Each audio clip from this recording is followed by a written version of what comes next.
And well, it's now officially 8 a.m. East African Standard Time. Good morning again. How are you doing? All right, this is Smart Men's Business. We do kick off this hour with a morning motivation and a new thing to learn about business, and of which we start with our business tip of the day.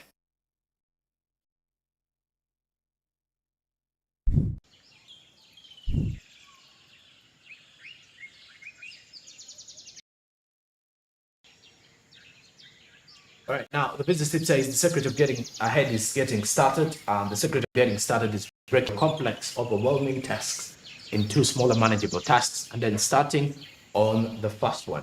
So the tip is telling us to get started, and of course, getting ahead is basically to get started. If you want to be ahead of your competitors or you want to be ahead of someone, get started. Go harder on that particular project that you want to establish or to execute. And at the end of the day, you will be able to at least get ahead of others, because the mere fact that you've started, it's a journey. And the journey of 1,000 miles definitely takes one single step. So you have to first start off and see where it takes you. So the business tip says, let's get started, and we'll definitely be somewhere in that. Now let's get our business quotes of the morning.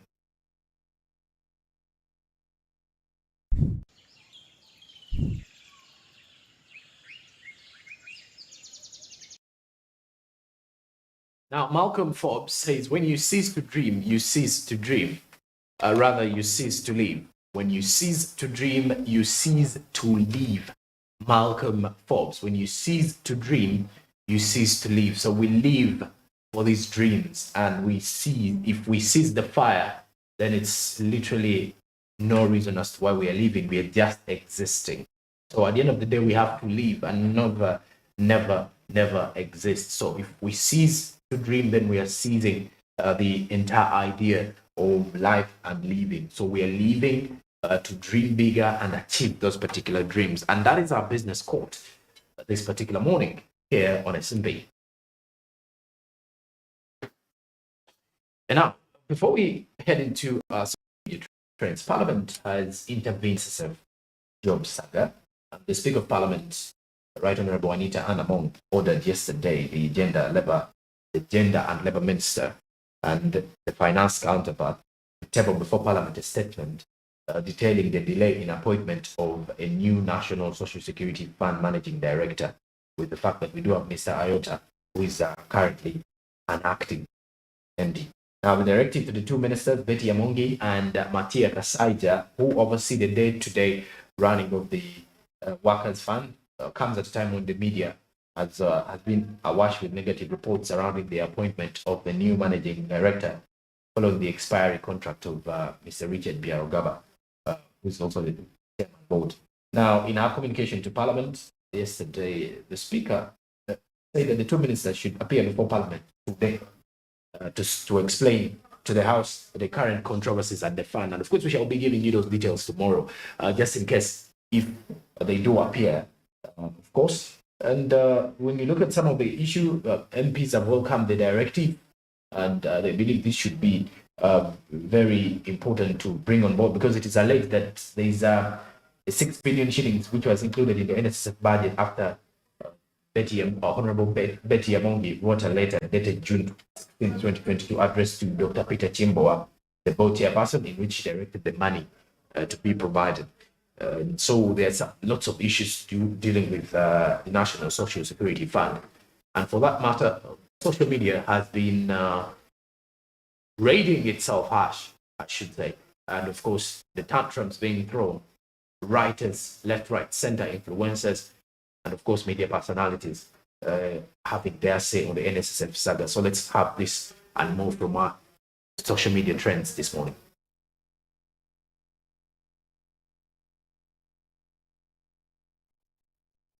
And we do start in with the in-house tweet from Smart 24 Television.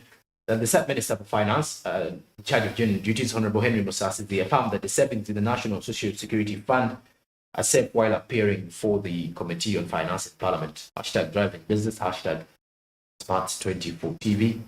That is a tweet by Smart 24 Television as of January 18th, 2023.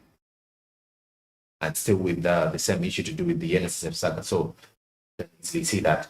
Lucky Mbabazi with more of a tweet saying that we still need to focus on our NSSF money, so we do not want to settle on any distraction. So no distractions. They need to focus on their NSSF money to see where it is actually heading to, and what next for those who actually in the NSSF saga. That is according to Lucky Mbabazi, media personality.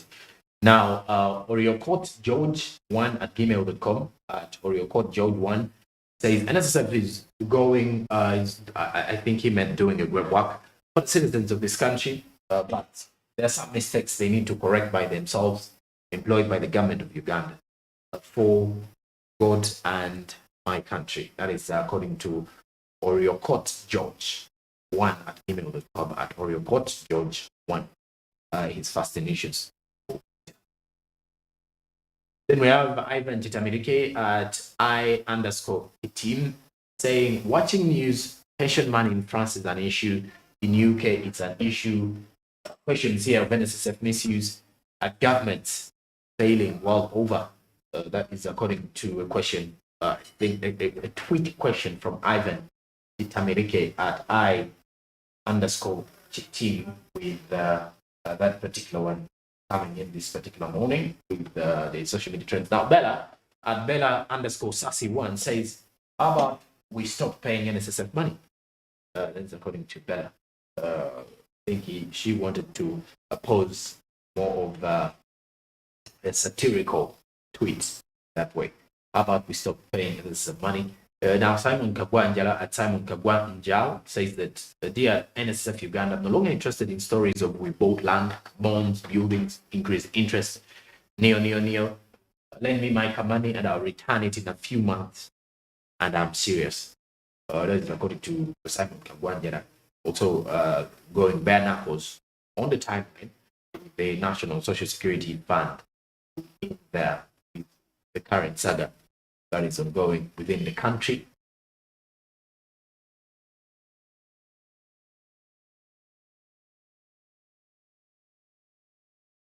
And Julius K. Warugaba at Julius_Warugaba says, NSSF mainly lends to government by buying treasury bonds. This is legitimate as it's legal. However, NSSF is limited to how much it can lend to the government of Uganda, which is 80% of its assets. Workers' savings don't finance political programs. The NSSF board must provide strategic direction, not aloofness. That's according to Julius K. Warugala, saying that the NSSF money is not supposed to fund government projects, political projects rather. Now, Kangwa Jr. at Kakuru Godwin _ says that would love to give my opinion about this whole NSSF stuff. Nay, I have no point there. So he believes he's not in the right position to, say anything about NSSF or put his opinions into the shoes because it may not fit in, simply because he has no account there. So he has no team with NSSF. So it's not something that he should be able to engage in. That's according to what Kangwa Jr. at Kakuru Godwin says. Kakuru Godwin _ so those are what some of the particular incidents on the timeline in regards to what social media has to say in context of the mere fact that the NSSF saga is actually taking center stage. And of course, today, like I did mention, the Speaker of Parliament did inform the two ministers who are overseeing the ongoings and the developments at NSSF. And that is one, the Finance Minister, Honorable Matia Kasaija, and of course the Minister of Gender, Labour and Social Development, Honorable Betty Amongi, to appear before Parliament, to at least before the committee, to at least give, to underline more about what is happening with the NSSF top job saga, especially when it comes to who will take on the new role as the managing director following the expiry of Richard Biarugaba's contract with the National Social Security Fund, and it's most likely he's not getting the job again, or he's not remaining as the managing director. Now we currently having an acting managing director. And of course, now away from the social media trends, let's now turn our focus on more business updates. And we're looking at corruption this time around. The government continues to invest heavily in putting an end to corruption. Initiatives have been ongoing through media platforms, through social media, of course, to ensure that every Ugandan is accountable for the end against corruption. Corruption is now in terms of the committee. What do the committees in Parliament say about this particular one? And of course, there are also issues to do with the delays of filing reports in time regarding cases of corruption. So this is one of the other key issues that is in here. Let's get more of this particular one from this business update this morning.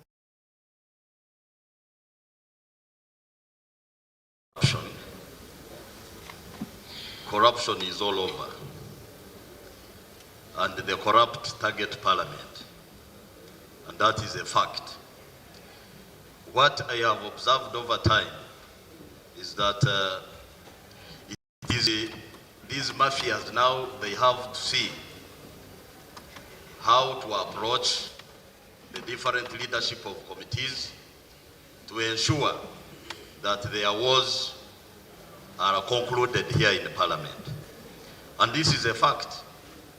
Actually, I personally, as a member of COSASE, I lost interest in the committee because I could no longer see value of my time and integrity.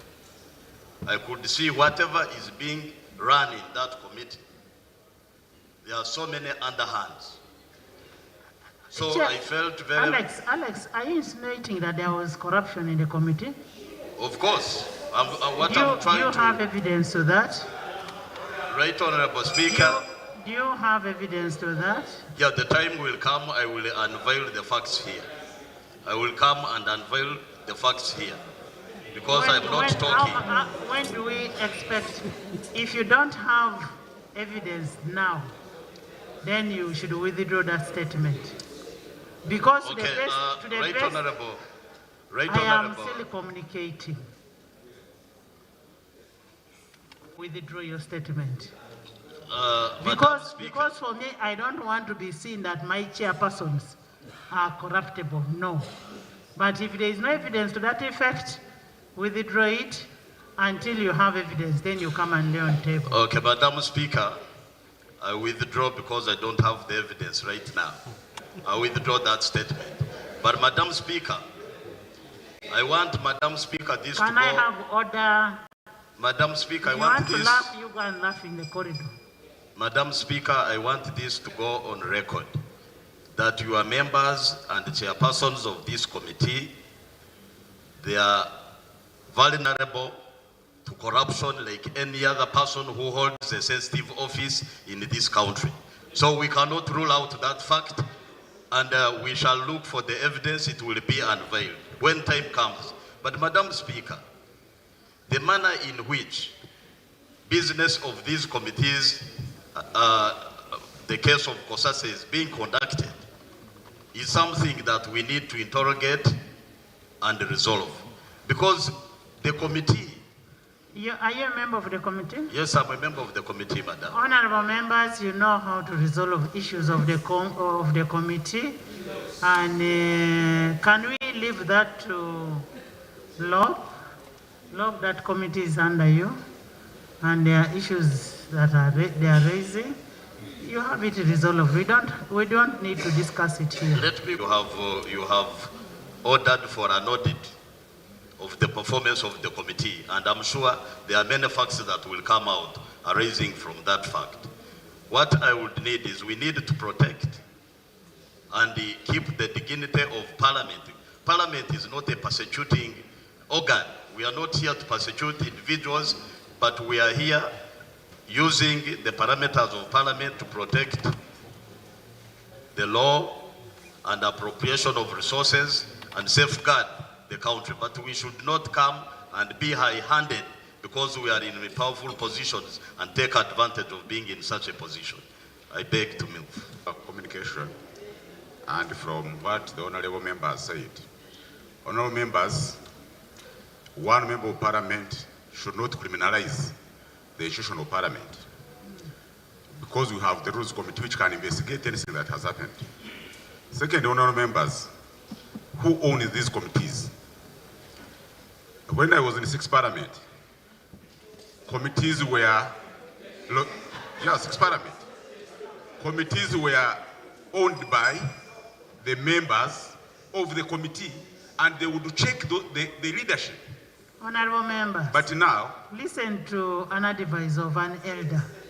But now what happens is that the this leadership was even in the 4th Parliament.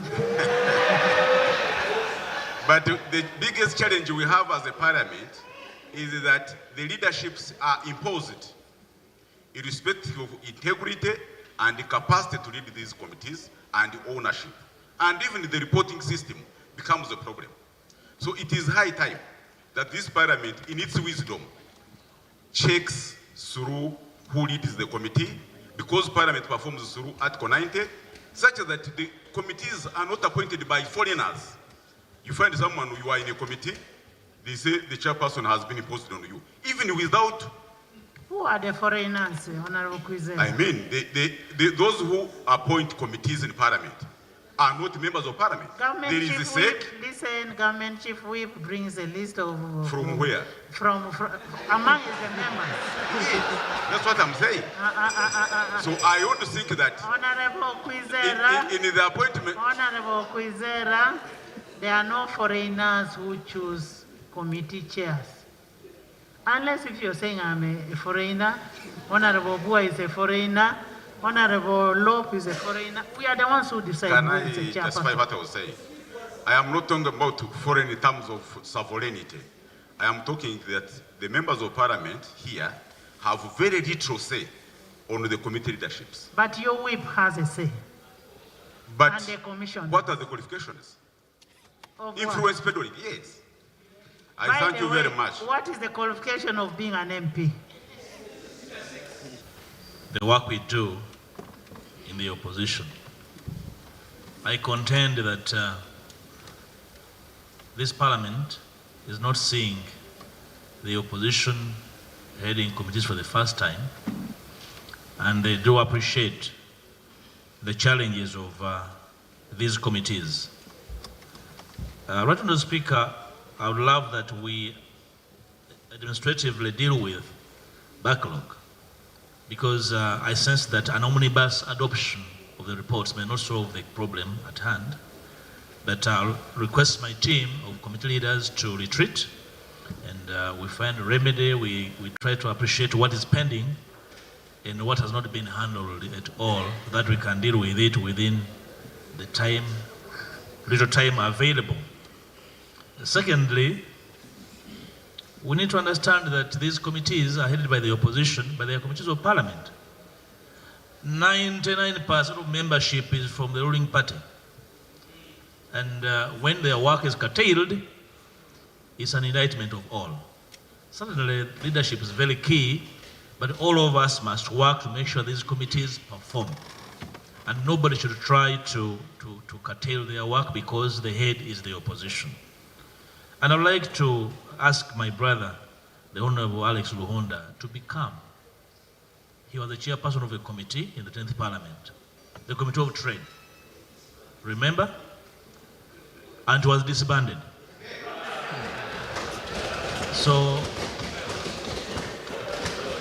we need to be courteous sometimes, the way we deal with each other when we are handling these matters. So courtesy is the name of the game. So we need to really, the Speaker's communication was intended to align our work. I don't think the Speaker intended to malign any member or a leader of a committee. So the honourable member needs to take a breath and understand that you're here to serve this country beyond our individual interests. And therefore, courtesy is very, very important while dealing with these issues.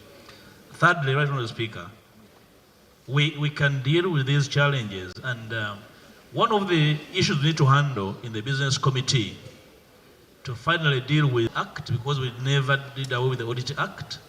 A few things are not coming out well when it comes to program-based budgeting. I know the people at the front bench are enjoying it because Parliament is failing to undertake proper scrutiny. Some ministers, I'm saying some on purpose, even some ministers do not understand program-based budgeting. Some members of Parliament do not understand it. So they are struggling. I am following committees handling, dealing with the BFP and midterm performance. They are struggling to adapt and adopt. So right, Honourable Speaker, we need to have an in-house to understand the migration of the way government is running, so that the executive does not have their own turf, and then we fail to follow what they are doing as Parliament, because then the reports will not come out the way we need them, right, Honourable Speaker. Otherwise, I would like to ask for your indulgence, and we do an in-house to find a way of dealing with the pending business of the House. Thank you so much. Thank you, Lord Paul.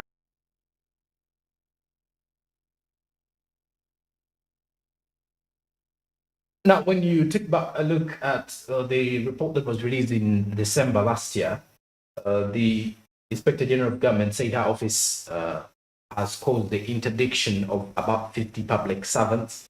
And also the report revealed that the IGG recovered 30 billion, and the Inspectorate of Government in general recovered 30 billion shillings last year from corrupt government officials. And when you look at the situation, is that according to Ms. Betty Kamia, who is the Inspector General of Government, her office recovered the money after investigating 26 high-profile corruption cases. So of the 30 billion Ugandan shillings, a total of 9 billion Ugandan shillings was recovered from the Agriculture Ministry, and then 1 billion shillings was recovered from the Uganda Bureau of Statistics. Then besides that, the IGG said that our office has caused the interdiction of about 50 public servants, now of which including the chief administrative officers and some Inspectorate of Government staff. He, on the other hand, also revealed that 86 cases have been prosecuted and 34 officials convicted, while others are at different levels of court processes. So the IGG also broke down and established a unit to follow up on defaulters and implement the IGG and court orders arising out of the Inspectorate of Government prosecution in that same space. So when you look at the fight against corruption, it is one that Uganda is taking hard. It's taking on very hard. It's actually holding the bulls by the horns to ensure that this does not affect the service providers within the country and does not affect government programs in one way or the other. Then when you look at, according to the scorecard released by the government on December 7th, the Auditor General was at the forefront of recovering the swindled money, which was followed by the State House Anti-Corruption Unit and the Inspectorate of Government. The Auditor General carried out 6,763 financial compliance, 23 value for money, 101 specialized engineering, 85 forensic, and 9 information technology audits during the reviewed period of the same. And of course, the Inspectorate of Government only recovered 30 billion of the corruption saga. And that is it for the business update. Our second business update this morning, but the Zabo markets are already open now, and it is already past 15 a.m. where the markets open, so that means you can roll more of your investment and kickstart of your investment journey with Zabo, which is a platform by Otex East Africa. Zabo says my money, my future, and it's giving you an advantage to invest in government bonds with just a minimum of 15,000 Ugandan shillings. So choose Zabo and invest in government bonds and other products available on the platform. The markets open at 8:15 a.m., quarter past 8 in the morning, and close at 15, that is at 3 p.m. East African Standard Time. Zabo, my money, my future. The markets are fully closed on public holidays and during the weekends, but the rest of the time you can invest in government bonds and security. Zabo, my money, my future. Otex East Africa, do something new.